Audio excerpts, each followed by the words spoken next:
Elias Thorne had never been late for a briefing in his life, which is to say he had the punctuality of a starship chronometer and the stubborn pride to match. Yet here he was, crouched behind a pile of irradiated cargo crates on the outskirts of a moon that had probably never hosted a picnic, much less a war, and muttering under his breath like an annoyed schoolboy. If I survive this, remind me to complain about it in the log, properly, with footnotes. The crates smelled faintly of burnt metal and synthetic adhesives, an aroma that would have made a chef faint and a sanitation officer weep.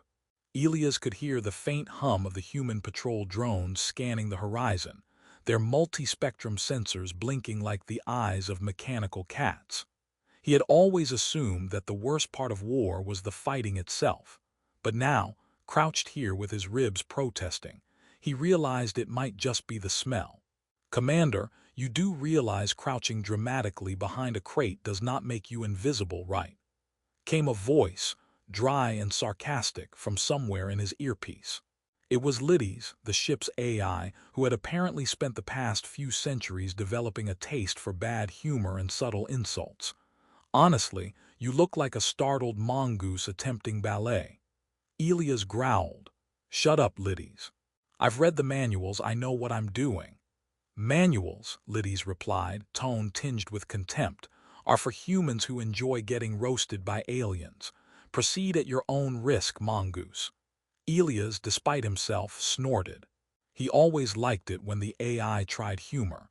It meant the ship was functioning properly, or at least pretending to. And then he saw her. Lyria was unlike anything Elias had ever encountered.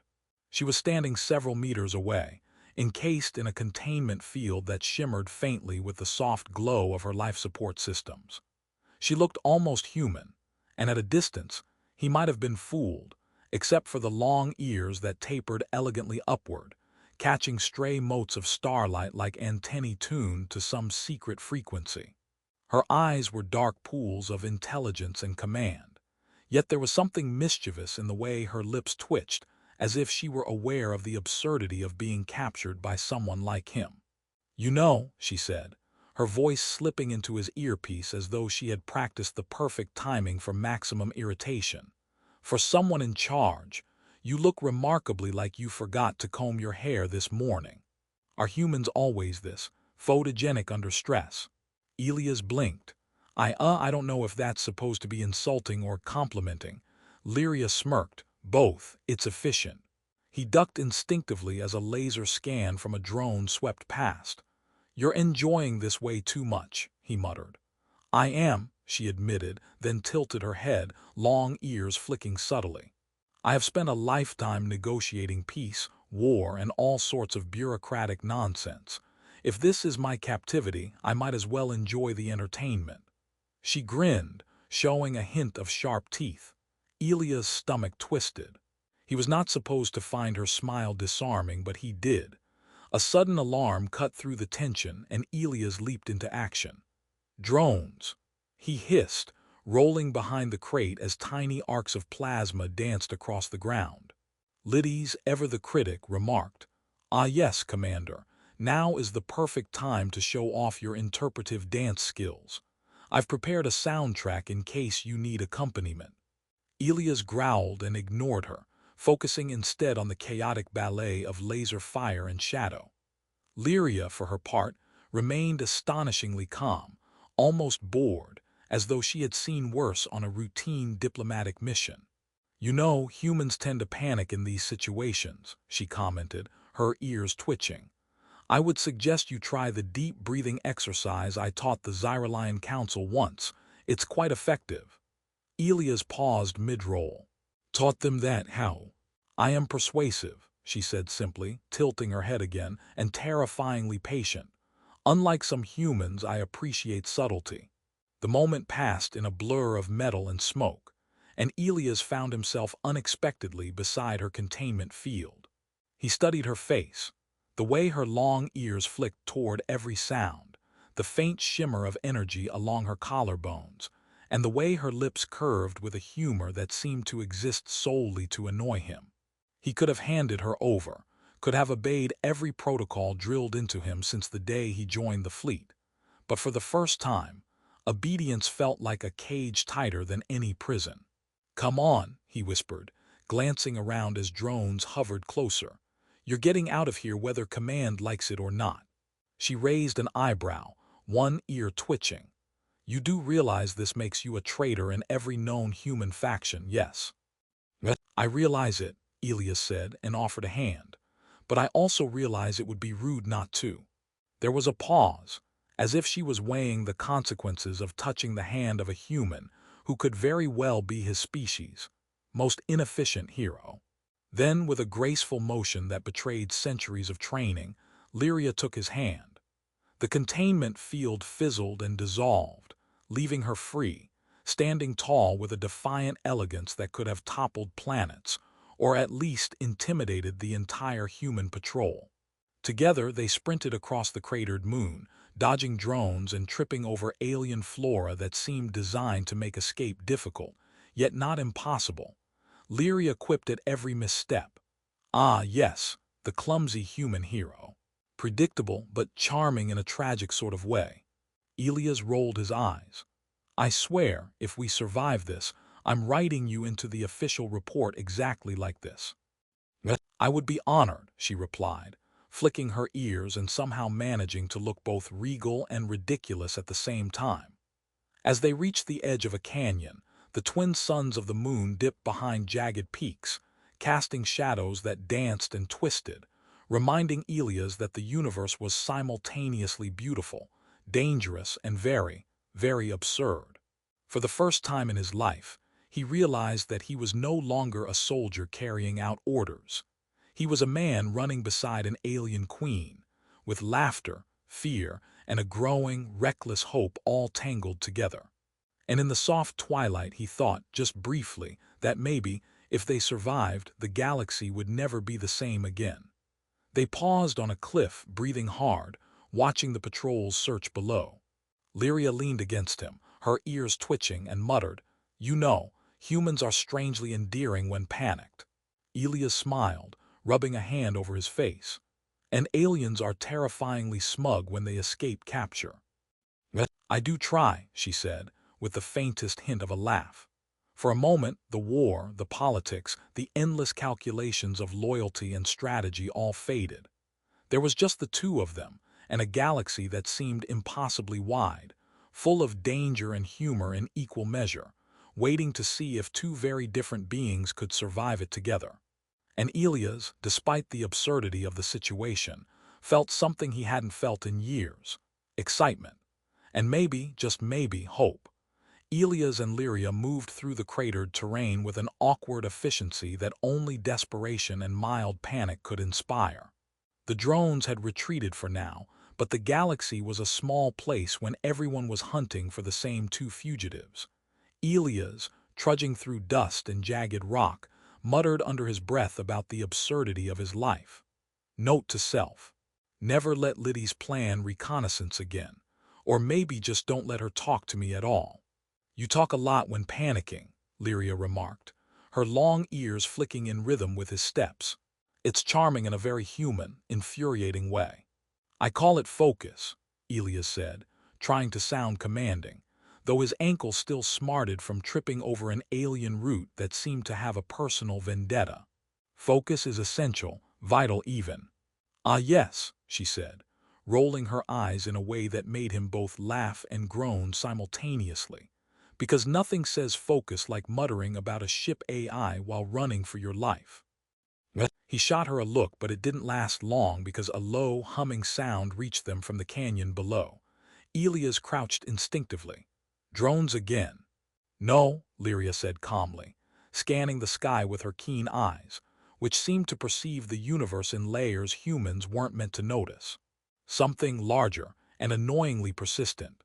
A sleek, multi-legged patrol unit emerged from behind the rocks, its surface reflecting the twin suns in a way that made it look like a polished threat.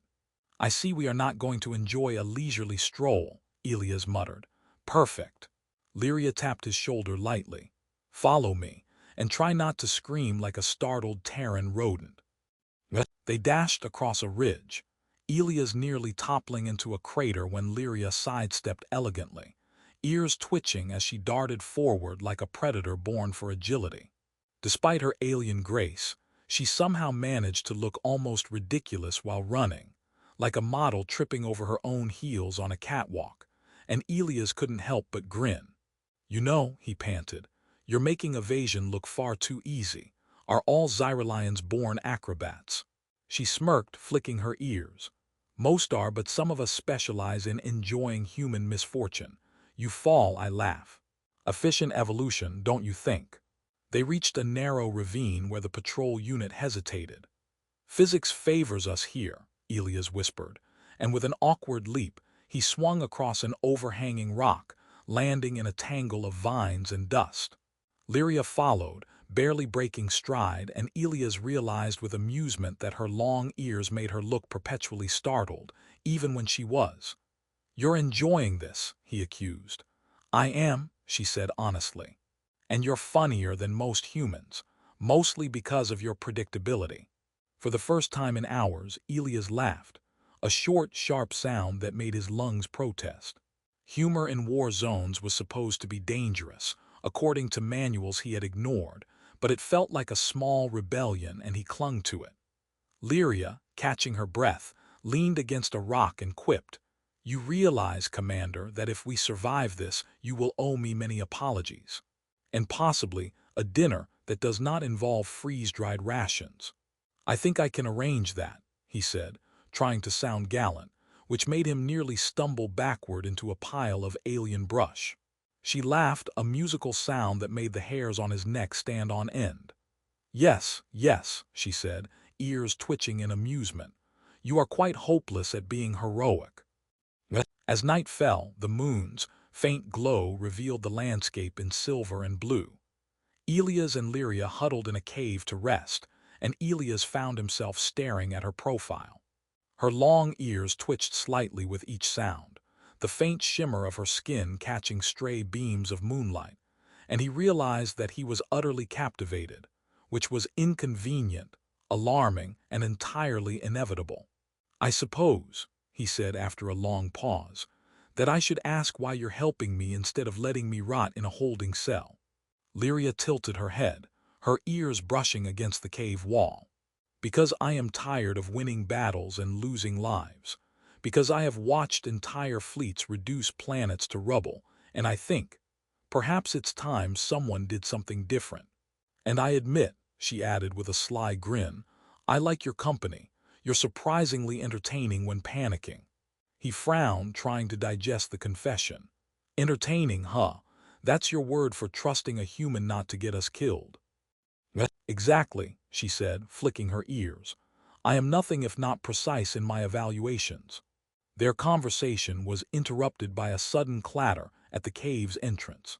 Elias leapt up, drawing his plasma sidearm with an exaggerated flourish. "Get ready for, oh, it's just a local predator, probably, or a very disgruntled robot." Lyria leaned forward, eyes gleaming. "I can handle it." She extended her hand, and a small, shimmering energy field projected from her fingertips, creating a temporary barrier that sent the creature, or drone, Elias wasn't sure, scuttling back with sparks flying. "See.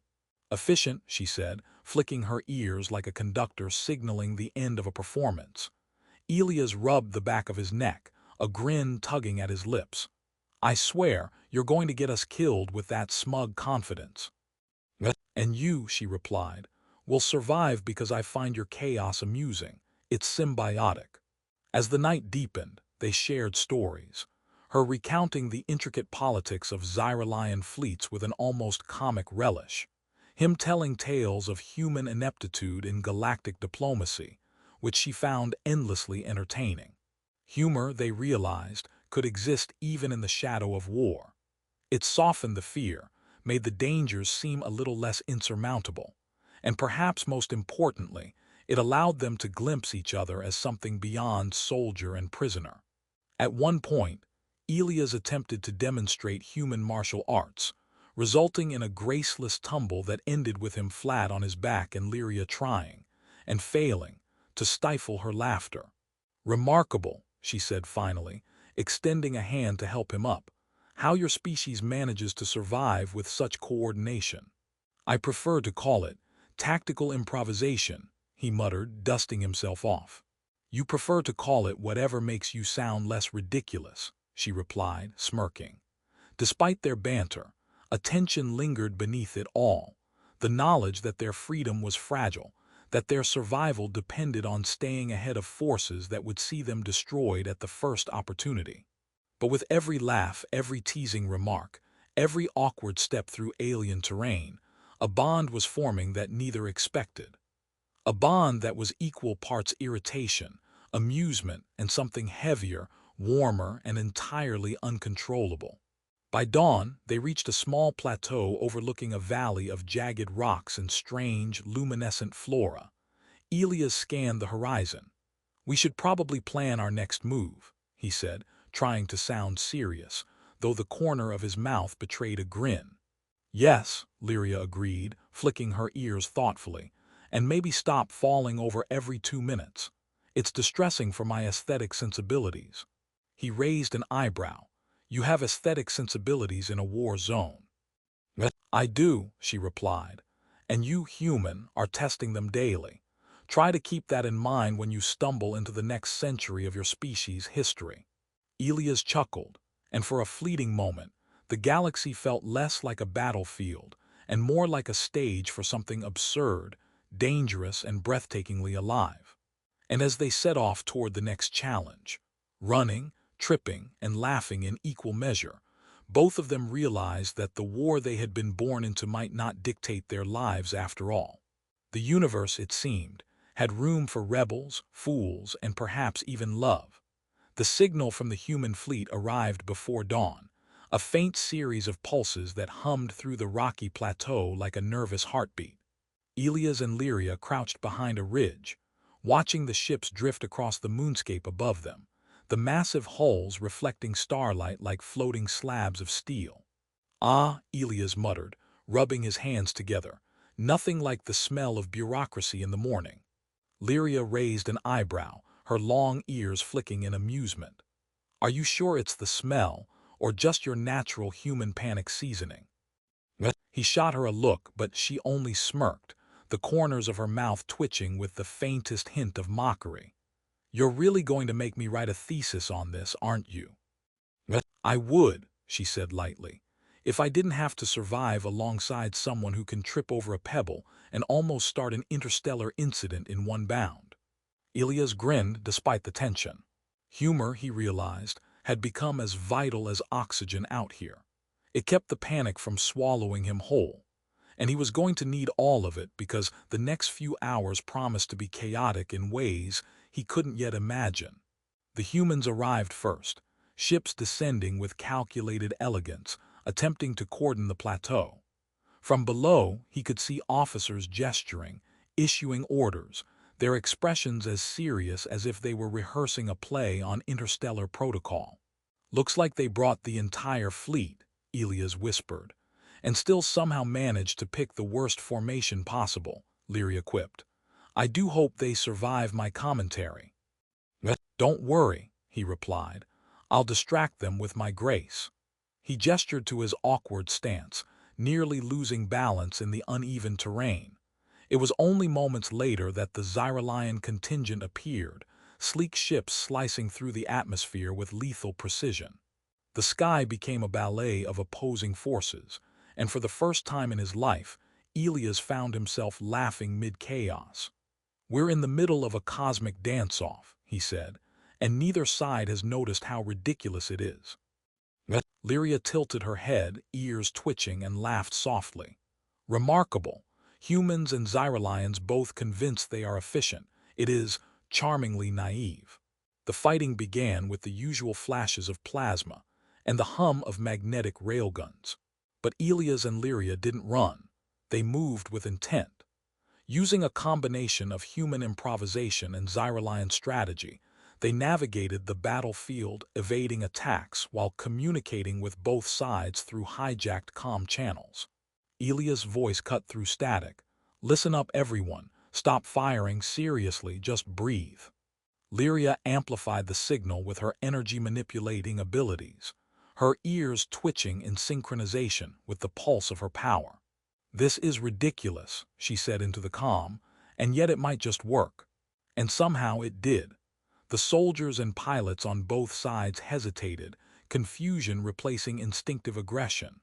Orders faltered, guns misfired, ships stalled. Elias seized the moment. "We're not enemies, not really. Not anymore," he shouted, gesturing toward Lyria. "We've been running, yes, but maybe running isn't the point.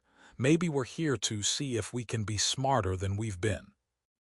Her long ears twitched, a soft glow emanating from them as she added her voice.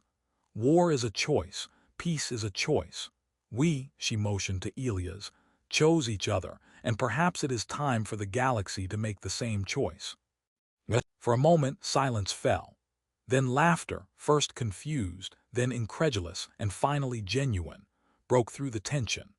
Soldiers shook their heads at their own eagerness to follow old patterns, pilots lowered weapons with sheepish looks, and commanders on both sides struggled to reconcile the absurdity of taking an alien queen and a human soldier seriously. And then it spread. A small contingent from the front lines approached, cautiously at first, then with tentative curiosity. "You're actually alive?" one officer asked Elias, his tone incredulous. "And unharmed?" "Yes," Elias said, brushing dust off his uniform, "and I highly recommend this method of rebellion. Very effective.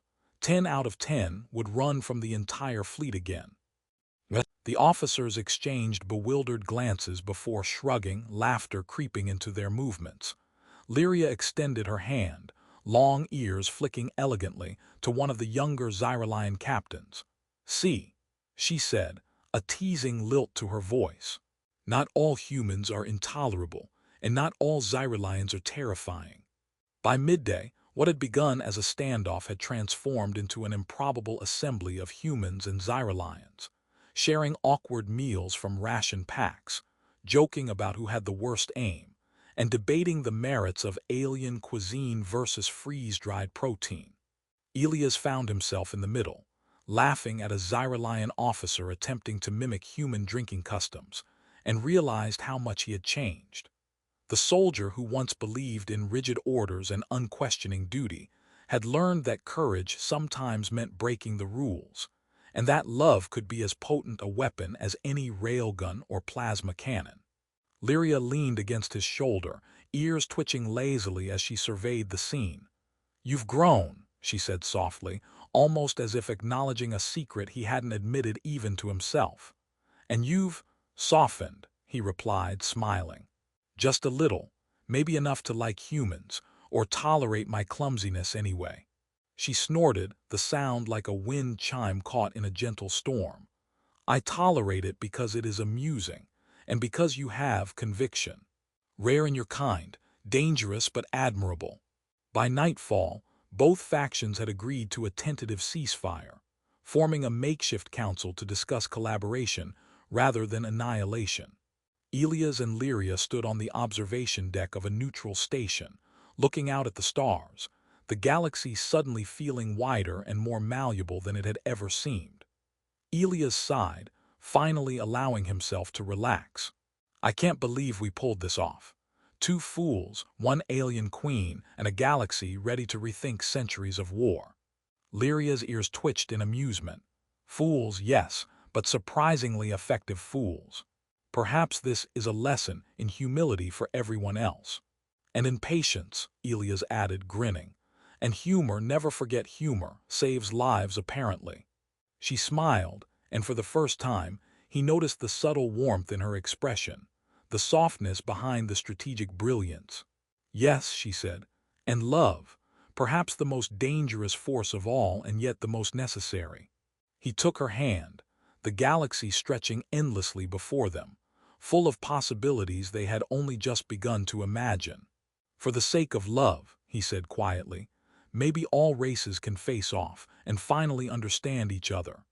Lyria leaned her head against his shoulder, long ears brushing against him, and whispered, "We'll make them understand. Slowly, but we will." Elias laughed softly, heart lighter than it had been in years.